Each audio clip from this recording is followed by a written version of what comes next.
Hi, my name is Eric Pape. I'm an instructor here at West Valley College. I teach primarily composition and creative writing, and most of the people you see here in this audience are from my creative writing class. My rowdy, fun, mostly intelligent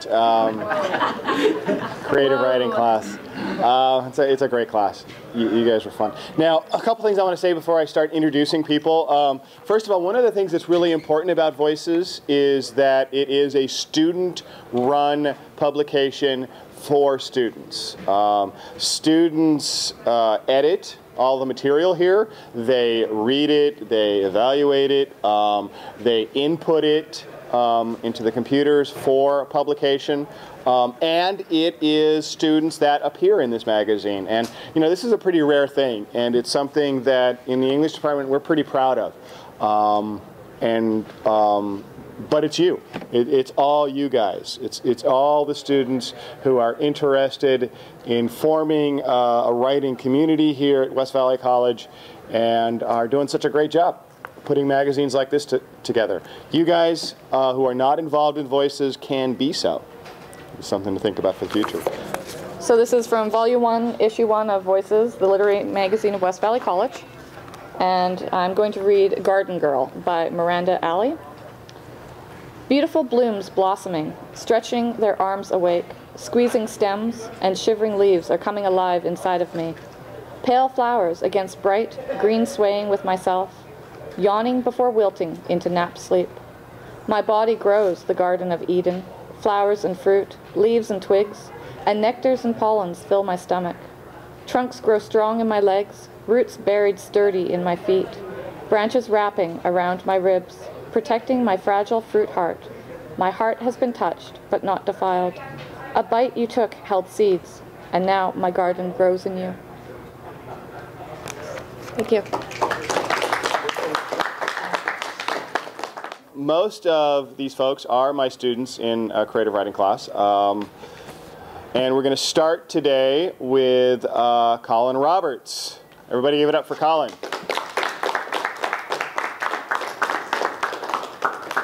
Okay, so before I read this, I'm going to read one of my poems I wrote in Pape's creative writing class. But before I wrote this, I remember what he told me when I told him I had no idea what to do.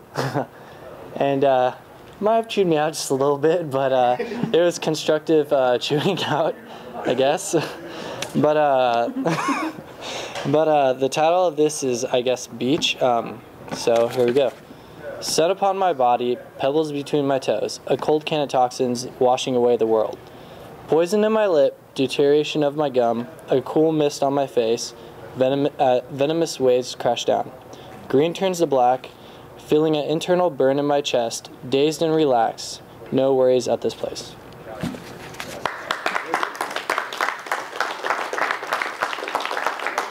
That was great.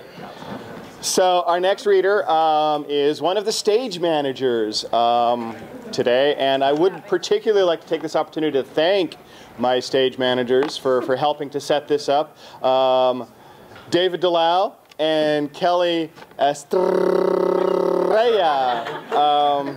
So first, David's going to read, and then.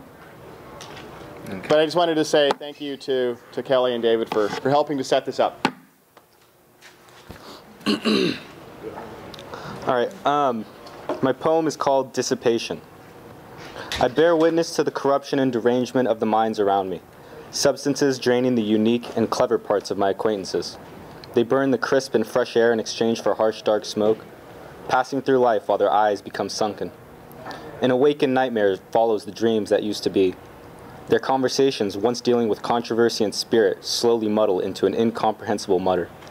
They move stagnantly, disappearing into their own darkness, with a million other God-forsaken souls right behind them, each and every one of them hopelessly alone.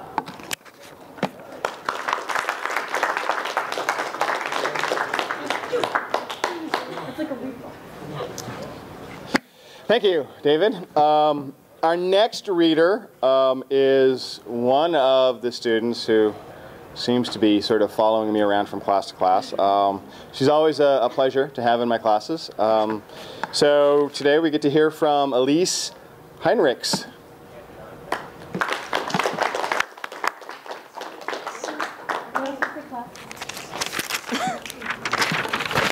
All right, I have a few I'm going to read.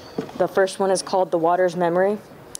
With the water tide in my mind, the memory's always lapping. The sea reflects in my heart's content, with the sun never rising. The sand itself is by itself, the depth of the ocean dragging it farther. With the moon so high and the tide forever rising, in the back of my mind, I'm at peace for the time. The next one is With the Colors. The purple sky, the orange grass, the blue sun and red moon. Chaos always ensues, with nothing right but politically sane. Everyone's to blame. A simple wanderer going by, through the forest, across the sky, around the mountain and through the lake. To everyone he was a mistake. Although to him all he sees is the truth through the color, because the grass is always green.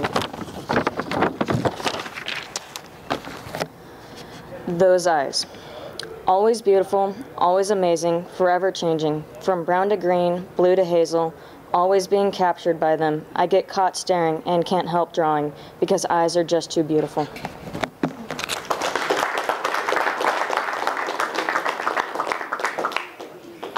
Thank you, Elise. So our next reader is you. Yay. Miss Kelly. Give it up.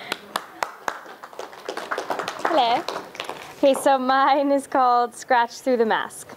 Your hands are dental, but only to me. Why does she see you as a dark night? I'm scared that your mask will soon come off. Sometimes it slips and inside scratch through. But you shove your mask on and put on a smile. You give me your love, and I trust you with sigh. But as I grow up, your truth is unfolding.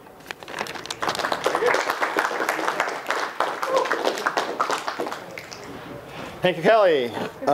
Next, another former student and current student, Melissa Heilman. The next piece I have is, it's got, I don't really have a title for it, but it's a fantasy piece. He stood before Solstice now, his hands tied behind his back. He was flush with the posts that held him in place. His raven hair blew in the slight wind that kicked up the dust at her feet. His blue eyes locked with hers as she held his fate. He had been caught in the act, a traitor. Everything in her mind screamed at Solstice to let him go and do her duty, but her heart only remembered the good times. He had always been the one there for her, had always held her as she cried. Solstice smiled a sad smile. She remembered the nights that they spent in each other's arms. She removed an arrow from her quiver, well aware of all the eyes that were watching her, and she drew her bow. Her mind mildly registered the irony of the situation. The arrow Solstice had drawn was the very one that he had drawn on her the day they had met in the Yashi woods. He had given it to her as a sign of trust that she had proven herself a worthy ally. Now she stood ready to take the killing blow, ending his life. Solstice knocked her arrow and drew the bowstring back. Her mind was assaulted with images and conversations they had had. Know that I will always love you. The phrase echoed so strongly through her mind that for a moment Solstice was back in the meadow where they had first spent the night together. She could see the grass, long and green, the multitudes of wildflowers, a sea of reds and yellows, purples and blues, and they lay in the middle of it all. Just barely on the edge of her consciousness, Solstice could hear the babbling of the stream that had cut through one corner and see the trees that swayed in the almost continuous but thoroughly pleasurable breeze that made its way through the meadow. Her eyes clouded with tears that she refused to let fall, and Solstice let fly her arrow. It flew straight at its target as the spectators around her rejoiced. None heard her continue to whisper, "I'm sorry." Done. Our next reader is Joey Bauer. None of my poetry has a title. You are blind to the sand in your eye. The mote that is settled upon you sets your eye ablaze. And while that fire weeps and the sands underfoot shift, you are drunken with circumstance. Be your journey made of frail torn paper, or set amongst mortar, be drunken. Spare no time to focus. Be overcome and drown. No man has ever died from an excess of life. When darkness settles upon your path, turn inward and burn your rubbish. Revel in its bright and honest light, for you will never see a blaze as great as when you burn what should have been left behind. Once again, no title. Lay beneath a strange, strange sky. She uses my heart like a revolver, and she swears it's not suicide. I'm done.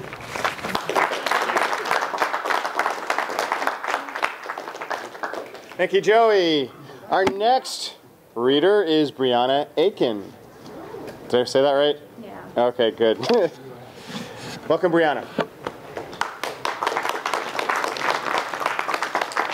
So most of you guys have already heard these before, but I felt like I needed to participate, and I hadn't had a chance to write anything new, so I did make changes to the second one. I ask not to pry, not to get a reply, but to try, to understand, to comprehend. Why me? Why open my eyes when the light is too bright? Why breathe?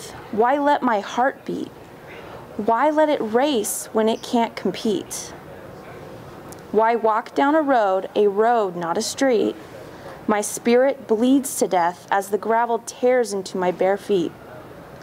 I ask not to pry, not to get a reply, but to try, to understand, to comprehend. Why me? Why me? Why me?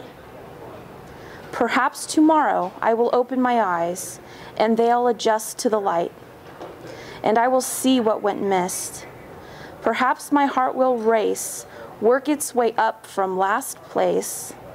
Perhaps I'll walk down the road someday on soles made of skin.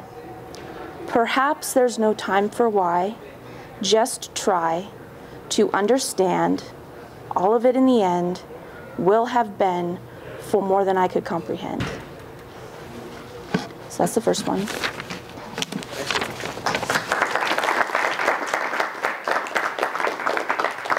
So those of you that were in class last time, I was saying that this one has to do with civil rights.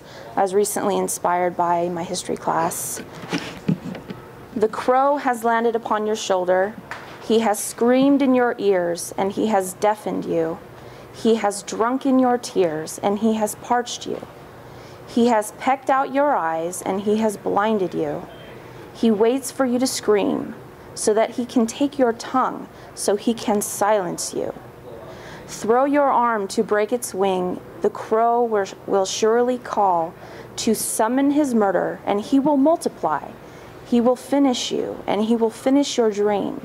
Or would you lie down first, next to those you cannot see, who already fell to the dust and died? Would you voluntarily betray your dream? The crow flies safely beneath the wing of his clan, all consumed by an evil much darker than your hands, so threatened by your interests, but he does not see that you are a dove. You are a dove. He sought to take your sight, but he is blind. He is blind. He hoped to deafen you, but he is deaf. He is deaf. He wanted to aggravate your thirst, but he is parched. He is parched. He aims to defecate on your faith, but he is lost. He is lost. To your knees you crumble, your face immersed into the wall of a well. Though a blemish in the face of the earth, an oasis to another day, you cup your hand to take a drink, and yet the crow has landed upon your shoulder. He has torn out your breath, and he has suffocated you. You can sense the sun is setting now, and you can sense that he is standing there, watching as you bleed into the water of the well. Let the crow pierce through your fingers and your toes. Let him crush your skull. Let him tear out your tongue. Let your blood run. Though you cannot see his face, you look him in the eye. You will fade away, sweet dove, though not in vain. The water has turned red, and if the crow refuses to swallow you, Jim Crow will go thirsty, and Jim Crow will die.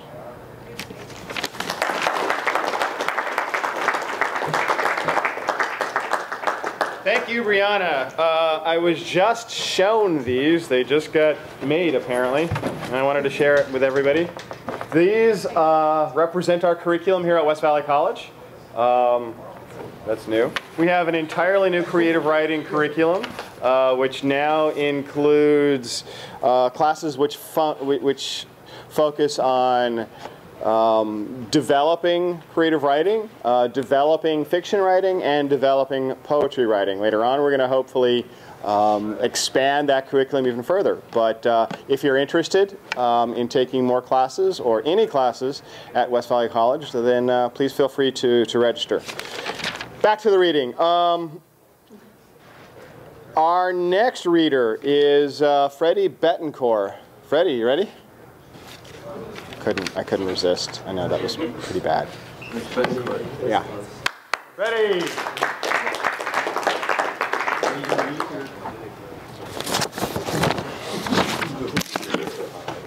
I'm gonna read 4 of them.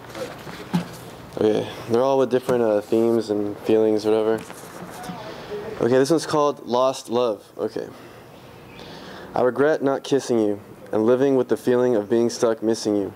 Matched me perfect. You were so worth it. You were a gift, and it seems I was just hesitant to open it. It's the past, it's dead, but why am I still mourning it? Can't swallow it all, this love I'm stuck holding in. Will life ever give me a second chance?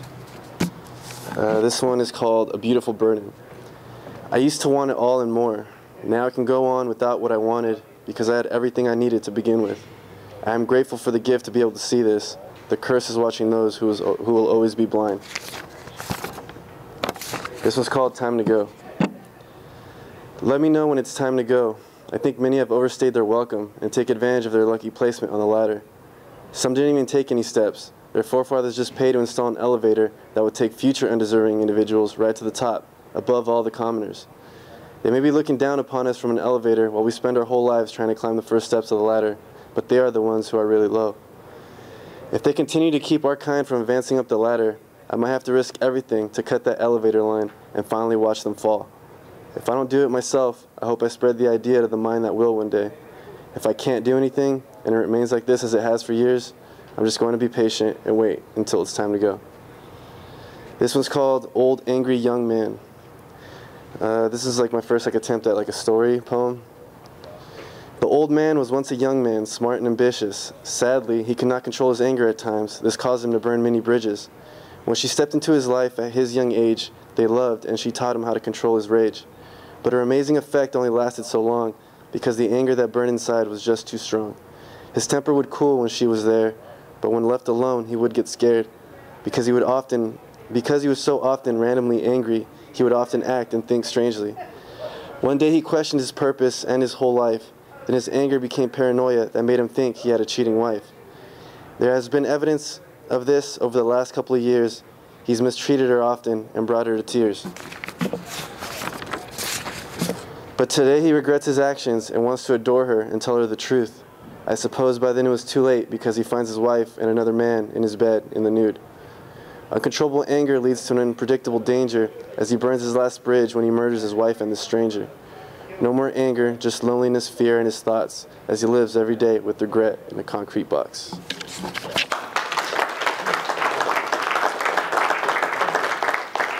Thank you, Freddie. So our next reader, and the last one, at least in this course, unless there's anyone else who is wanting, willing, ready to read, is Roger Nichols. Roger is a musician and a poet, so hopefully you'll be able to see that. Roger. All right, I had a hard time deciding what I was going to do, but one of these is from a song that I just recently made. The song title is Moving On. Now I can't deny I'm an emotional wreck, coming down from the high so you know what comes next. Holding my chest like it might just fall apart. Won't try to rest since my life never got its start.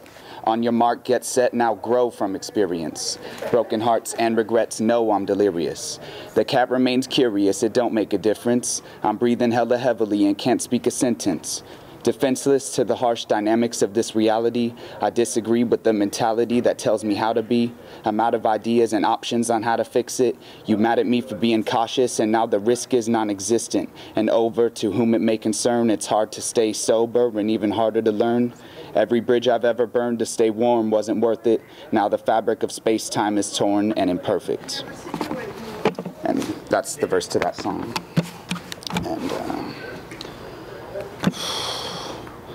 And okay, and this is from a one that I just wrote recently called "The Perfect Day."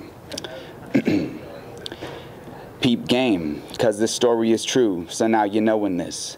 Took the blame and remain in pain, but couldn't coexist.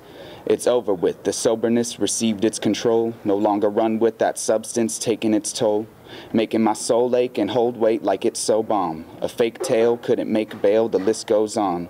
Just prolonged suffering, like what's the meaning of this? Feeling high, I never realized that demons persist. Seeing the fist scarred up far too much from hitting balls. That anger once contained within the touch. Listen, y'all, you can fall from the highest peak and never reach enlightenment. Lack of happiness ain't half of it, we got a right to live. Like it or not, in spite of what you got or don't possess, there comes a time we gotta make up our mind and go confess. I know there exists another level of consciousness. It's different this time, no press and rewind. We got this. I don't have this one completely memorized, but I'm pretty good about it because I've practiced it a few times and I get them pretty quick. But I've been here before, but it's not quite the same. Stress leaks out my pores, originating from the brain. You can hate me, it's okay, I just prefer to be alone. I can't look you in the face without feeling like I was wrong. What's home? Just a concept of luxury and comfort. Why'd I go? I had to find my escape from all the numbers. I was under the influence of you and it wasn't right. My meaningless plight was meaningless with every night. And I know it's not the time, and I know it's not the setting, but my mind's been afflicted. I've had trouble forgetting. I forget what's up. I don't know what's. I'm drawing a blank. Ruth Ann Adams. Okay, two poems. The first one is called Slaughter of the Lambs. Mary had a little lamb, its fleece was black as night, and though fair tresses of gold had she had the devil inside. Ba, ba, black sheep, have you any wool? Not but for fair Mary, sir, for she owns my soul. Now Mary was a wolf of sorts, disguised amongst the sheep, and while they slept in peaceful dreams, she killed them in their sleep.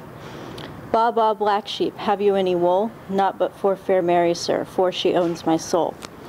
And so one night, as Sheepy slept, curled up with Mary close, she took a knife with steadied hand and slit poor Sheepy's throat. Ba, ba, black sheep, have you any wool? Not but for fair Mary, sir, for she owns my soul. The last was heard of Mary dear, her soul was surely damned. With gleaming eye and wetted lips, she slaughters all the lambs. Oh, cheerful.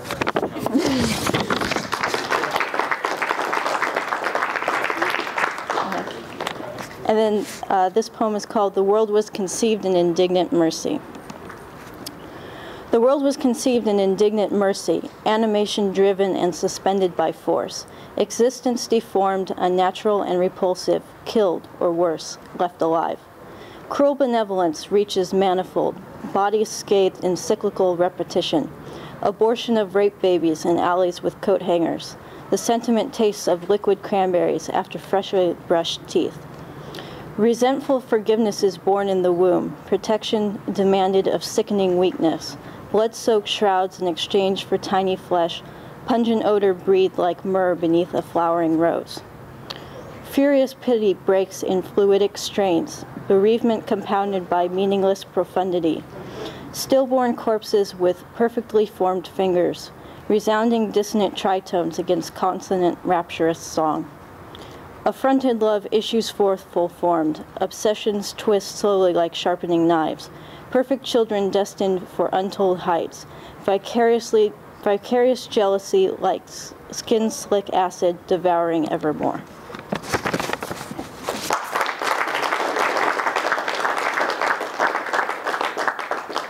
That was Ruth Ann Adams. She's another one of my students who's followed me from class to class.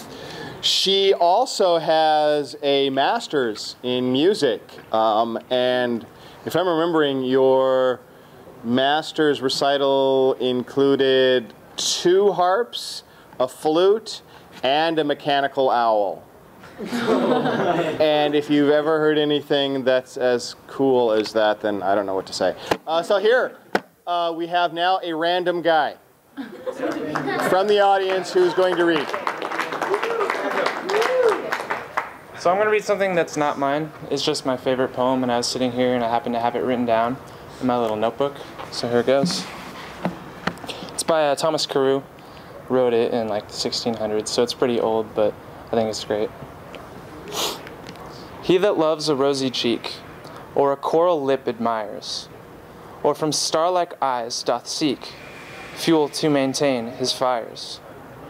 As old time makes these decay, so his flames must waste away. But a smooth and steadfast mind, gentle thoughts and calm desires, hearts with equal love combined, kindle never dying fires.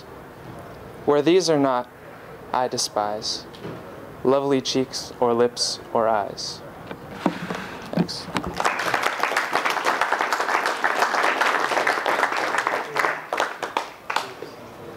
Thank you. What was your name? Oh, Austin. Austin what? Hunter. Austin Hunter is the random guy. I think that's it, folks. Thanks for dropping by. Thanks for participating. Thanks for watching. And remember that we're here.